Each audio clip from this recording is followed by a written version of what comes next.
പ്രിയമുള്ളവരെ, വീഡിയോയിലേക്ക് എല്ലാവർക്കും സ്വാഗതം. ഞാൻ പ്രൊഫസർ മൂസ പനക്കടം. ഇന്ന് ഞാൻ ബാങ്ക് ക്രെഡിറ്റ് കാർഡിനെ കുറിച്ചാണ് ഈ വീഡിയോയിൽ സംസാരിക്കുന്നത്. അത് ക്രെഡിറ്റ് കാർഡ് കെണി ആവരുത്.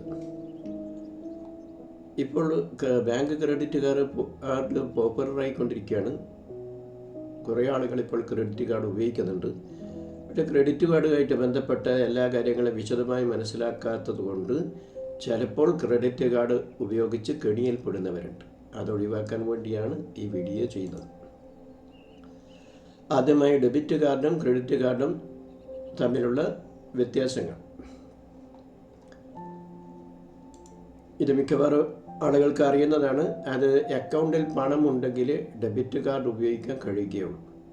ബാങ്ക് സാധാരണ നമുക്ക് തരുന്ന കാർഡ് ഡെബിറ്റ് കാർഡാണ്. അപ്പോൾ കാർഡ് ഉപയോഗിച്ച് ATM നിന്ന് പണം പിൻവലിക്കണമെങ്കിൽ നമ്മുടെ സേവിങ്സ് ബാങ്ക് അക്കൗണ്ടിൽ പണം ഉണ്ടായിരിക്കണം.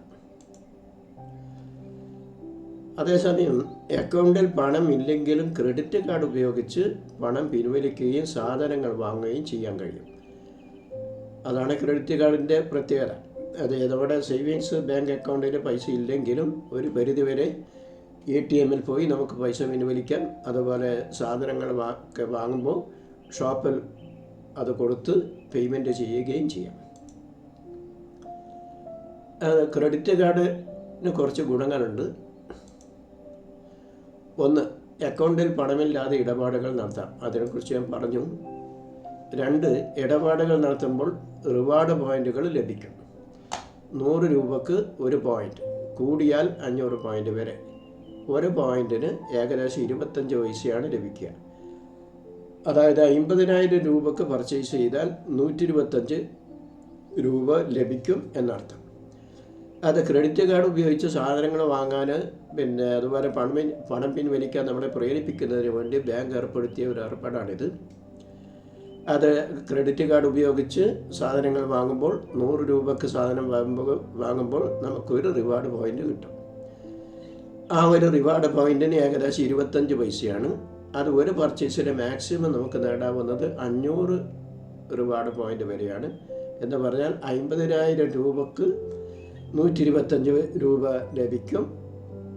ഈ 50,000-ത്തിനധികം എത്ര രൂപക്ക് വാങ്ങിയാലും ഈ 125 രൂപയെ ലഭിക്കുള്ളൂ. അപ്പോൾ 50,000 രൂപക്ക് ഇടപാട് നടത്തി 125 രൂപ ലഭിക്കുക എന്ന് പറഞ്ഞാൽ വലിയൊരു ലാഭമുള്ള കാര്യമായിട്ട് നമുക്ക് തോന്നുകയില്ല.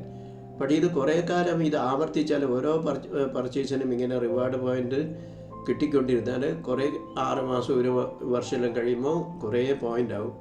അപ്പോൾ പിന്നീട് നമുക്ക് ആ റിവാർഡ് പോയിന്റുകൾ ഉപയോഗിച്ച് ഫ്രീ ആയിട്ട് ചിലപ്പോൾ പർച്ചേസ് നടത്താൻ പറ്റും. അല്ലെങ്കിൽ കുറച്ച് പേയ്മെൻറ്റ് ചെയ്ത് ബാക്കി റിവാർഡ് പോയിന്റ് കൊടുത്താലും മതിയാവും.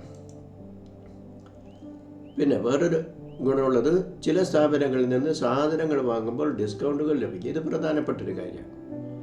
പ്രധാനപ്പെട്ടൊരു മെച്ചാണിത്. അത് ഡെബിറ്റ് കാർഡിൻ്റെ അത് കുറേ പ്രധാനപ്പെട്ട ഇലക്ട്രോണിക് ഷോപ്പുകളിലൊക്കെ TV, ഫ്രിഡ്ജ് ഇതൊക്കെ വാങ്ങുമ്പോൾ ഒരു 10% വരെയൊക്കെ ഡിസ്കൗണ്ട് ലഭിക്കാറുണ്ട്. അപ്പോൾ അങ്ങനെയുള്ള സമയത്ത് ഇത് ഉപയോഗിക്കുന്നത് നമുക്ക് ലാഭകരമാണ്. പിന്നെ വാഹനങ്ങളിൽ എണ്ണയടിക്കുമ്പോൾ സർചാർജിൽ 1% മുതൽ 3% വരെ ഇളവ് ലഭിക്കാം. അത് നമ്മൾ വാഹനം സ്വന്തമായിട്ട് വണ്ടികളുള്ളവരാണെങ്കിൽ ഡീസൽ അടിക്കുമ്പോൾ അതുപോലെ പെട്രോൾ അടിക്കുമ്പോൾ ഒക്കെ അതിൻ്റെ ചാർജിൽ 1%, മിക്കവാറും ബാങ്കുകൾ 1%ആണ് കൊടുക്കുക. അത്യാവശ്യം അപൂർവം ബാങ്കുകൾ 3% വരെ കൊടുക്കാറുണ്ട്. പക്ഷേ നമ്മുടെ കേരളത്തിലുള്ള ബാങ്കുകളിൽ മിക്കവരും 1%ആണ് കൊടുക്കുന്നത്. അപ്പോൾ 1% ലാഭം ഈ എണ്ണ അടിക്കുമ്പോൾ നമുക്ക് കിട്ടും. ഇതൊക്കെയാണ് ഡെബിറ്റ് കാർഡിൻ്റെ പ്രധാന ഗുണങ്ങൾ. പിന്നെ വിവിധ തരം ക്രെഡിറ്റ് കാർഡുകൾ. ഒരു ബാങ്കിന് തന്നെ ചിലപ്പോൾ 3-4 ടൈപ്പ് ക്രെഡിറ്റ് കാർഡുകൾ ഉണ്ടാവും. അതിന് ഓരോ കാർഡിന് അതിൻ്റേതായ പ്രത്യേകത ഉണ്ടാവും. ഉദാഹരണത്തിന് ചില കാർഡുകൾ ഷോപ്പിംഗ് ആൻഡ് പർച്ചേസ്. അത് ഞാൻ ഇതെല്ലാം പറയുന്നത് ഒരു പ്രത്യേക ബാങ്കിൻ്റെ രീതി അനുസരിച്ചാണ്. ബാങ്ക് മാറുന്നതിനനുസരിച്ച് ഇതിൻ്റെ പേരിലൊക്കെ ചെറിയ വ്യത്യാസങ്ങളുണ്ടാവും. അതുപോലെ തന്നെ ബാക്കി എല്ലാറ്റിൻ്റെ റേറ്റിൻ്റെ കാര്യത്തിലൊക്കെ ചെറിയ വ്യത്യാസം ഉണ്ടാവും. പക്ഷേ മിക്കവാറും കാര്യങ്ങൾ ഇങ്ങനത്തൊക്കെ തന്നെയാണ്. അത് ഷോപ്പിംഗ് ആൻഡ് പർച്ചേസിന് പറ്റുന്ന ക്രെഡിറ്റ് കാർഡ് ഉണ്ട്. അതുപോലെ അത് ഷോപ്പിംഗ് ഇടയ്ക്കിടെ സാധനങ്ങൾ വാങ്ങുന്നവരാണെങ്കിൽ അവർക്ക് ആ കാറ്റഗറി ഉപയോഗിക്കാം. അതുപോലെ യാത്രയും ലൈഫ് സ്റ്റൈലും ഇടയ്ക്കിടെ വിമാനയാത്രയും അതുപോലെ തന്നെ എയർപോർട്ട് ലോഞ്ചൊക്കെ ഉപയോഗിക്കുന്നവർക്ക് ഈ ടൈപ്പിലുള്ള കാർഡാണ് നല്ലത്. പിന്നെ വിനോദ ഭക്ഷണം, ഇടയ്ക്കിടെ സിനിമ കാണുന്നവർ അതുപോലെ വലിയ ഹോട്ടലിൽ നിന്ന് ഭക്ഷണം കഴിക്കുന്നവരൊക്കെ ആണെങ്കിൽ വിനോദം ഭക്ഷണം കാറ്റഗറിയിലുള്ള കാർഡുകൾ എടുക്കുക. അപ്പോൾ ചില ബാങ്കുകൾക്ക് ഇതല്ലാതെ വേറെയും കാർഡുകളുണ്ടാവും. അപ്പോൾ ഈ കാർഡുകൾ എല്ലാം ഉപയോഗിച്ചാൽ കിട്ടുന്ന ഗുണങ്ങൾ ഒരുപോലെയല്ല. ഇതിന് പല ബാങ്കുകൾക്കും ഇങ്ങനെ ഒരു രീതിയുണ്ട്, 3-2-1 രീതി. ആ രീതി ഞാൻ 2 എക്സാമ്പിൾ പറഞ്ഞ് മനസ്സിലാക്കി തരാം. അത് ഉദാഹരണത്തിന് നിങ്ങളുടെ ക്രെഡിറ്റ് കാർഡ് ഷോപ്പിങ്ങിൻ്റെ പർച്ചേസ് ആണെന്ന് വിചാരിക്കുക. അപ്പോൾ അങ്ങനെയാണെങ്കിൽ നിങ്ങൾ സാധനങ്ങൾ ഷോപ്പിംഗ് ചെയ്യുമ്പോൾ സാധാരണഗതിയിൽ 100 രൂപയ്ക്ക് 1 പോയിൻ്റാണ് കിട്ടേണ്ടത്. പക്ഷേ നിങ്ങൾ ഷോപ്പിംഗ് ചെയ്യുകയാണെങ്കിൽ നിങ്ങൾക്ക് ആ കാർഡ് ഉപയോഗിച്ച് ഷോപ്പിംഗ് ചെയ്യുകയാണെങ്കിലും 1 പോയിൻറ്റിന് പകരം 3 പോയിൻ്റ് കിട്ടും. ഷോപ്പിംഗ് അല്ലാത്ത വേറെ ആവശ്യങ്ങൾക്ക് ഉപയോഗിക്കുമ്പോൾ ചിലതിന് 2 പോയിൻറ്റും വേറെ ചിലതിന് 1 പോയിൻറ്റും ലഭിക്കും. അടുത്ത എക്സാമ്പിൾ കൂടി പറയാം. യാത്രയും ലൈഫ് സ്റ്റൈലും ഈ കാറ്റഗറിയിലാണ് നിങ്ങളുടെ ക്രെഡിറ്റ് കാർഡെങ്കിൽ നിങ്ങളിപ്പോൾ വിമാനത്തിന് ടിക്കറ്റ് എടുക്കുമ്പോൾ ക്രെഡിറ്റ് കാർഡ് ഉപയോഗിക്കുകയാണെങ്കിൽ നിങ്ങൾക്ക് 1 പോയിൻറ്റിന് പകരം 3 പോയിൻ്റ് കിട്ടും. അതല്ലാതെ വേറെ ചില കാറ്റഗറിക്ക് 2 പോയിൻറ്റും മറ്റു ചിലതിന് 1 പോയിൻറ്റും കിട്ടും. അപ്പോൾ ക്ലിയർ ആയിട്ടുണ്ടാവുമെന്ന് മനസ്സിലാവും. ഇനി ക്രെഡിറ്റ് കാർഡ് ഉപയോഗിച്ച് പണം പിൻവലിക്കൽ. അപ്പം ക്രെഡിറ്റ് കാർഡിൻ്റെ ഗുണങ്ങളെക്കുറിച്ചാണ് ഞാൻ ഇതുവരെ പറഞ്ഞത്. ഒരു കാര്യം നമ്മൾ മനസ്സിലാക്കേണ്ടത്, ക്രെഡിറ്റ് കാർഡ് ബാങ്ക് ഇൻട്രൊഡ്യൂസ് ചെയ്യുന്നത്, ക്രെഡിറ്റ് കാർഡ് മാത്രമല്ല ഏത് കാര്യം, അത് ജനങ്ങളുടെ സൗകര്യവും ലാഭവും മാത്രം കണക്കിലെടുത്തുകൊണ്ടല്ല, ബാങ്കിൻ്റെ ലാഭം കൂടി കണക്കിലെടുത്തുകൊണ്ടാണ്. ഒരു വിധത്തിൽ പറഞ്ഞാൽ ബാങ്കിൻ്റെ ലാഭത്തിനാണ് അതിന് മുൻഗണന ഉണ്ടാവുക. അപ്പോൾ ക്രെഡിറ്റ് കാർഡ് ഉപയോഗിച്ച് പണം പിൻവലിക്കാൻ കഴിയുമെന്ന് ഞാൻ നേരത്തെ പറഞ്ഞു. പക്ഷേ കഴിവതും ഒഴിവാക്കേണ്ട കാര്യമാണത്. കാരണം എന്താണെന്ന് പറഞ്ഞാൽ, നമ്മൾ ക്രെഡിറ്റ് കാർഡ് ഉപയോഗിച്ച് പണം പിൻവലിക്കുമ്പോൾ നമ്മൾ എത്രയാണോ പിൻവലിക്കുന്നത് അതിൻ്റെ 2.5%, അത് 2.5% ആ സമയത്ത് തന്നെ പിടിക്കും. അത് കഴിച്ച് ബാക്കിയേ നമുക്ക് കിട്ടുകയുള്ളൂ.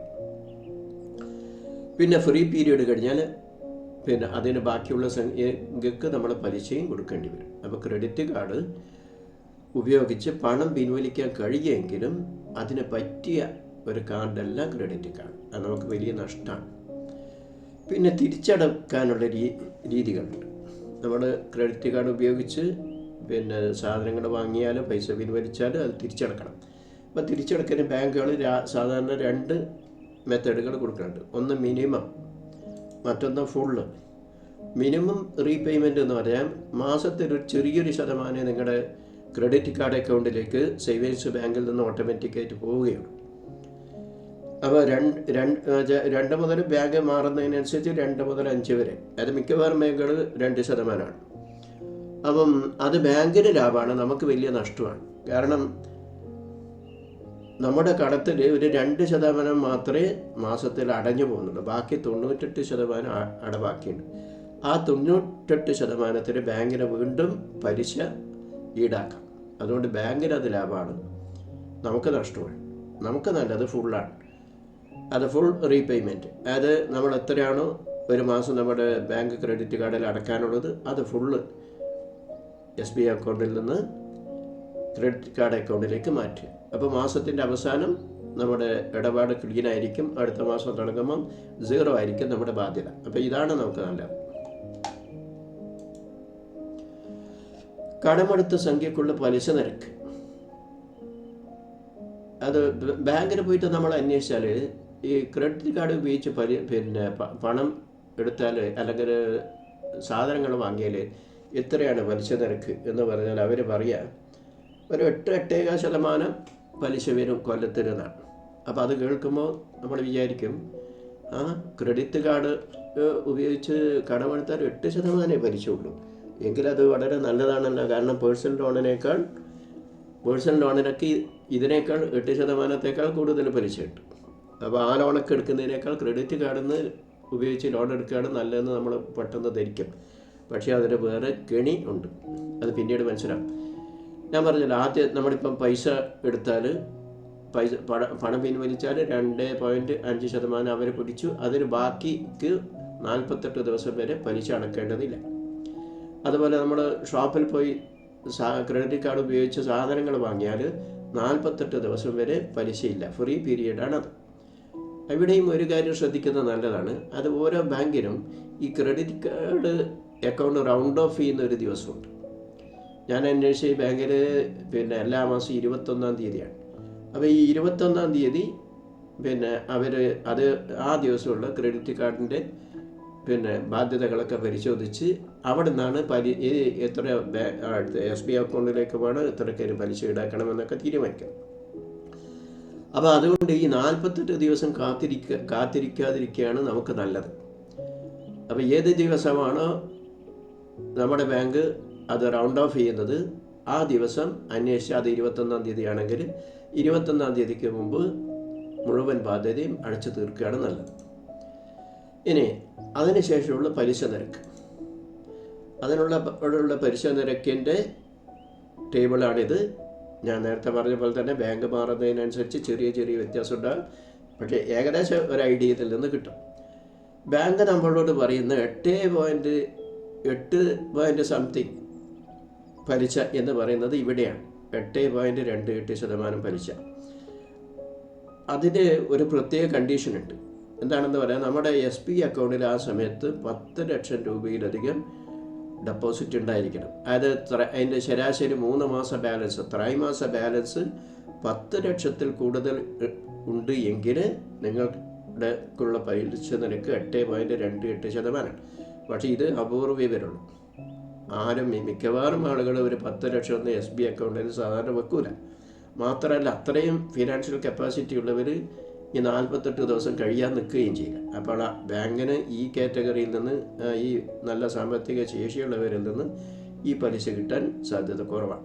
ഇനി ബാക്കി കാര്യങ്ങൾ നമുക്ക് വിശദമായിട്ട് നോക്കാം.